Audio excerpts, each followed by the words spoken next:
ವಿಜಯಪುರ ಜಿಲ್ಲೆಯಲ್ಲಿ ಈ ಬಾರಿ ಕಳೆದ ವರ್ಷಕ್ಕಿಂತ ಉತ್ತಮ ಮಳೆಯಾಗಿದೆ. ರೈತರು ಕೃಷಿ ಚಟುವಟಿಕೆಗಳನ್ನು ಆರಂಭಿಸಿದ್ದಾರೆ.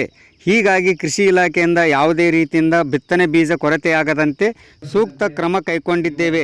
ರೈತರಿಗೆ ಈ ಬಾರಿ ಯಾವುದೇ ರೀತಿಯಿಂದ ಬಿತ್ತನೆ ಬೀಜ ಕೊರತೆಯಾಗದಂತೆ ಬಿತ್ತನೆ ಬೀಜಗಳನ್ನು ವಿತರಣೆ ಮಾಡುತ್ತೇವೆ. ರೈತರು ಇದರ ಸದುಪಯೋಗ ಪಡೆದುಕೊಳ್ಳಬೇಕು ಎಂದು ಕೃಷಿ ಸಹಾಯಕ ನಿರ್ದೇಶಕ ಎಂ.ಎಚ್. ಯರ್ಜರಿ ಭಾನುವಾರ ತಿಳಿಸಿದರು. ಶಾಸಕರ ನೇತೃತ್ವದಲ್ಲಿ ಈ ಬೀಜ ವಿತರಣೆ ಚಾಲನೆ ಕಾರ್ಯಕ್ರಮವನ್ನು ಇಲ್ಲಿ ಹಮ್ಮಿಕೊಂಡಿದ್ದೀವಿ.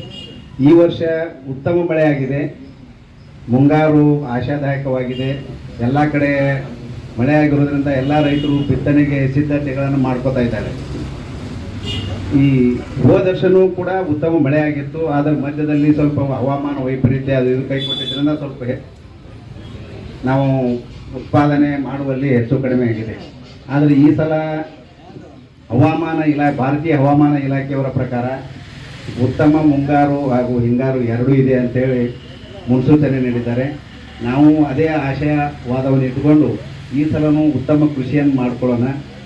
ಅದೇ ರೀತಿಯಾಗಿ ಈ ನಮ್ಮ ರೈತ ಸಂಪರ್ಕ ಕೇಂದ್ರದಲ್ಲಿ ಈ ಮುಂಗಾರು ಹಂಗಾಮಿಗೆ ಏನೇನು ಬಿತ್ತನೆ ಬೀಜಗಳು ಬೇಕು, ಮುಂಗಾರು ಹಂಗಾಮಿನಲ್ಲಿ ಮುಖ್ಯವಾಗಿ ತೊಗರಿ, ಮೆಕ್ಕೆಜೋಳ, ಸಜ್ಜೆ, ಈ ತಕ್ಷಣ ಹಾಕಲಿಕ್ಕೆ ಹೆಸರು, ಸೂರ್ಯಕಾಂತಿ, ಈ ಎಲ್ಲ ಬೀಜಗಳನ್ನು ನಮ್ಮ ರೈತ ಸಂಪರ್ಕ ಕೇಂದ್ರದಲ್ಲಿ ಈಗಾಗಲೇ ದಾಸ್ತಾನು ಇಟ್ಟಿದ್ದೀವಿ.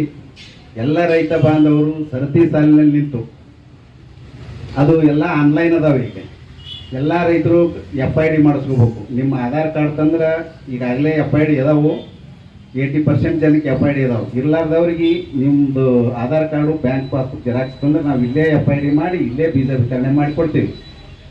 ಇವೆಲ್ಲ ಇರೋದ್ರಿಂದ, ಸ್ಕ್ಯಾನಿಂಗ್ ಇರೋದ್ರಿಂದ ನಾ ಎಲ್ಲ ರೈತ ಬಾಂಧವರಲ್ಲಿ ಕಳಕಳಿಯಿಂದ ವಿನಂತಿ ಮಾಡಿಕೊಳ್ಳೋದು ಏನಂದ್ರೆ, ಸಹಕಾರದಿಂದ ಸಮಾಧಾನದಿಂದ ಸರತಿ ಸಾಲಿನಲ್ಲಿ ನಿಂತುಕೊಂಡು ವಿತರಣೆಯನ್ನು ಮಾಡ್ತೀವಿ. ಅದೇ ಥರ ತಾವು ತಮಗೆ ಸಂಬಂಧಪಟ್ಟು ಎಲ್ಲ ಪಡ್ಕೋಬೇಕು ಅಂತೇಳಿ ನಾನು ಈ ವೇದಿಕೆ ಮುಖಾಂತರ ತಮ್ಮಲ್ಲಿ ಕೇಳ್ಕೊತಾ ಇದ್ದೀನಿ.